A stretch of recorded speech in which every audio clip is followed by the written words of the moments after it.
মহিলাদের ঈদ বলতে হচ্ছে রান্না বান্না। বাচ্চাদের নিয়ে যখন আমরা আসি এখানে তখন আমরাও তাদের সাথে বাচ্চাই হয়ে যাই। রান্না বান্না, আত্মীয় স্বজনদের আপ্যায়ন, বাচ্চাদের খাওয়া দাওয়া, এইসব নিয়ে ঈদ কাটে। ছোটবেলার ঈদটা বেশি মজার ছিল, আর এখন ঈদ বাচ্চাদের আনন্দই আমার আনন্দ।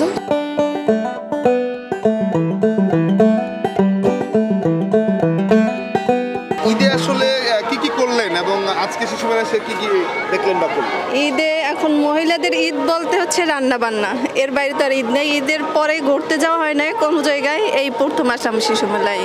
এই কথাটা কেন আসলে মহিলাদের ঈদ মানে রান্না বান্না, এটা কেন আসলে? রান্না বান্না, আত্মীয় স্বজন, বন্ধু বান্ধব সবাই আসে, আমাদের রান্না করে খাওয়ানো হয়। আসলে তেমন কিছু করা হয়নি, আজকেই বের হলাম বাচ্চাদের নিয়ে, এই আর কি চলছে। এখানে আমি মাত্রই আসলাম, এসে এখানে উঠালাম, দেখি বাকি কি করা যায়। আমার কাছে ভালো লাগে, ওরা যে এইটা ফিল করে আমি নিজেও সেটাই করি।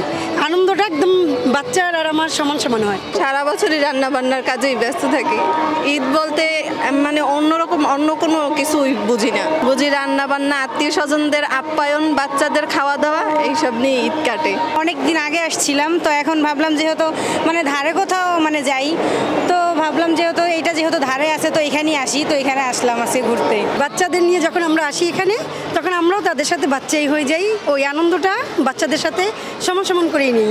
ছোটবেলার ঈদটা বেশি মজার ছিল, আর এখন ঈদ বাচ্চাদের আনন্দই আমার আনন্দ।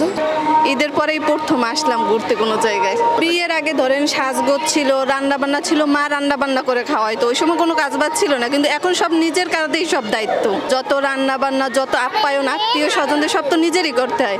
এই জন্য এই দায়িত্বটা সব নিজের কাঁধেই থাকে। বিয়ের আগে সব সময় দেখতাম 2 হাতে মেহেদি দেওয়াই থাকতো আমার, কিন্তু এখন বিয়ের পর রান্না বান্নার কাজে এতই ব্যস্ত বাচ্চাদের নিয়ে, এখন পর্যন্ত মেহেদি দেওয়ারও সময় পাইনি। আসলে সবার মতো আমিও তাই, আমিও ঈদ থেকেই রান্না করো, মেহমান আসা, তারপরে বাকি সময় নিজের জন্য একটু বের হওয়া হয় আর কি। রান্না সবারই করতে হয়, নারীদের, যে নারী হয়েছি যেহেতু রান্না তো করতে হবে।